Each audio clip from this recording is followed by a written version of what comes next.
नमस्कार, मैं हूं मनमोहन भट्ट। उत्तराखंड में कांग्रेस का संगठन गहरी नींद में सोया हुआ है।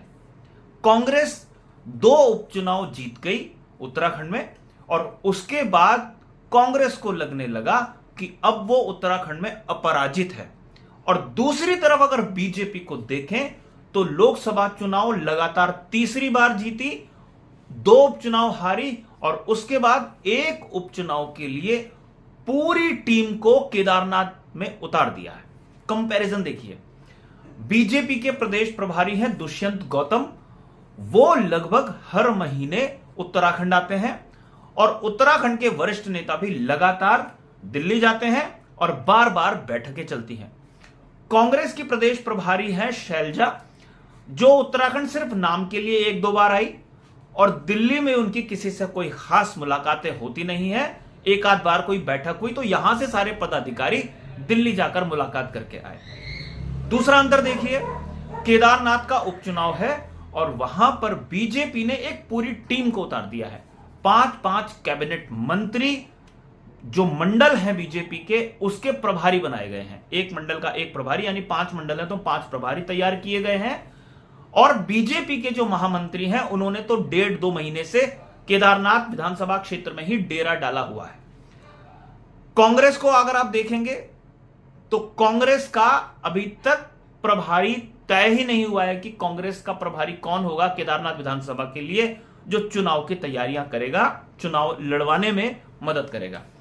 जबकि जब बद्रीनाथ में विधानसभा उपचुनाव हो रहा था तो एक वरिष्ठ नेता, वरिष्ठ विधायक को जिम्मेदारी दी गई थी बद्रीनाथ विधानसभा क्षेत्र की और उसके नतीजे भी आए। लेकिन केदारनाथ धाम में, केदारनाथ विधानसभा क्षेत्र में कांग्रेस की कोई तैयारी फिलहाल दिखाई नहीं देती है। सिर्फ केदारनाथ का उपचुनाव नहीं है, उत्तराखंड में केदारनाथ के उपचुनाव के साथ साथ ही लगभग अगर नवंबर में केदारनाथ का उपचुनाव होता है तो उत्तराखंड में स्थानीय निकाय के चुनाव होंगे। मतलब जितने नगर निगम हैं, नगर पालिकाएं हैं, उनके चुनाव भी होंगे। और कांग्रेस की अभी तक कार्यकारिणी ही तय नहीं है। करण महारा का कार्यकाल लगभग खत्म होने जा रहा है, 3 साल पूरे हो जाएंगे उनको अगले कुछ महीने में, लेकिन कार्यकारिणी कांग्रेस की बनी नहीं है। जो कार्यकारिणी प्रीतम सिंह के समय में 2020 के आसपास बनी थी वो भंग भी नहीं हुई है और नई कार्यकारिणी बनी भी नहीं है, तो किसी को कुछ पता ही नहीं है कि कार्यकारिणी अस्तित्व में है या नहीं है। अपने मन से अगर उत्तराखंड का कोई भी नेता, चाहे वो बीजेपी का है चाहे कांग्रेस का, कुछ कर ले तो उसकी जान फंस जाती है। बीजेपी में कोई भी फैसला अगर करना है तो तत्काल हो जाता है, बड़ी भारी मीटिंग्स होती हैं। लेकिन कांग्रेस में अगर पिछले 4 साल से तय नहीं हुआ है कि कार्यकारिणी नहीं बनानी है, जो कार्यकारिणी पहले से चली आ रही है वो कितनी सक्रिय होगी, कितना काम करेगी, अगर ये पता चले तो कांग्रेस कुछ काम कर पाए। इसीलिए मैं कह रहा हूं कि कांग्रेस बिल्कुल बेदम नजर आ रही है। 3 लोकसभा के चुनाव और 2 विधानसभा के चुनाव लगातार कांग्रेस उत्तराखंड में हार चुकी है, स्थानीय निकाय के चुनाव हार चुकी है, जिला पंचायतों में हार चुकी है। सिर्फ 2 उपचुनाव जीती कांग्रेस।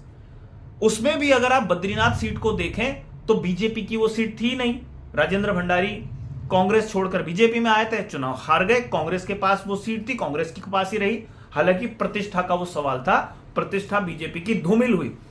लेकिन अगर मंगलौर सीट की बात करें तो बीजेपी बहुत उत्साहित है, क्योंकि जो सीट में बीजेपी तीसरे नंबर की पार्टी बनती थी, तीसरे नंबर पर रहती थी विधानसभा चुनाव में, वहां पर बीजेपी सिर्फ 400-500 वोटों से हारी और कांग्रेस इसी उल्लास में है कि उसने 2 उपचुनाव जीत लिए। अब उत्तराखंड में प्रदेश अध्यक्ष हैं करण महारा, वो कुछ काम कर रहे हैं या नहीं कर रहे हैं ये तो करण महारा को मालूम होगा। उन्होंने एक यात्रा निकाली हरिद्वार से केदारनाथ तक की। ऐसा बताया जाता है कि वो यात्रा दिल्ली के कहने पर, जो आलाकमान है कांग्रेस का, उसके कहने पर निकाली गई और कांग्रेस कार्यकर्ताओं को एकजुट करने के लिए निकाली गई। लेकिन उसमें इतनी गुटबाजी हो गई कि सबको पता चल गया कि कांग्रेस का खेमा कभी भी एकजुट नहीं हो सकता, जितने भी खेमे कांग्रेस के हैं। उसके बाद क्या एक्टिविटीज हुई कुछ मालूम नहीं। बीजेपी का संगठन लगातार ग्राउंड पर काम कर रहा है और खबर यह है कि केदारनाथ की सीट एक प्रतिष्ठा की सीट है, क्योंकि अयोध्या में लोकसभा चुनाव हारे, बद्रीनाथ में विधानसभा का उपचुनाव हारे, इसलिए केदारनाथ धाम की सीट बीजेपी के हाथ से सरक न जाए, इसलिए वो बीजेपी की प्रतिष्ठा का प्रश्न है। और खबर यह है कि आरएसएस आमतौर पर उपचुनाव में बहुत ज्यादा सक्रिय नहीं हुआ करता, क्योंकि एक उपचुनाव में हार और जीत से सरकार की स्थिति पर कोई फर्क नहीं पड़ता। लेकिन खबर यह भी है कि इस सीट को प्रतिष्ठा का प्रश्न बनाते हुए संघ परिवार ने भी कमर कसी हुई है और वो भी अंदर खाने काम कर रहा है। यानी 5 कैबिनेट मंत्री, 1 महामंत्री, संघ पूरा का पूरा जोर लगा चुका है और मुख्यमंत्री पुष्कर सिंह धामी केदारनाथ विधानसभा क्षेत्र के दौरे पर जाकर केदारनाथ क्षेत्र के लिए लगातार घोषणाएं कर रहे हैं।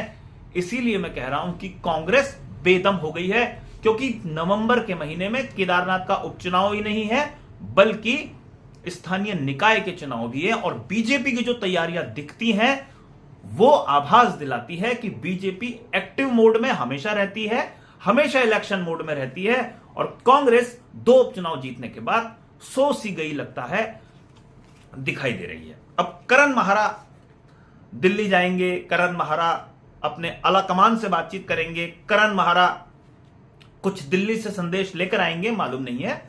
लेकिन हरियाणा में कांग्रेस का दम इसीलिए निकला क्योंकि वहां पर भी कोई एक्टिव कार्यकारिणी नहीं थी और उत्तराखंड में भी एक्टिव कार्यकारिणी नहीं है।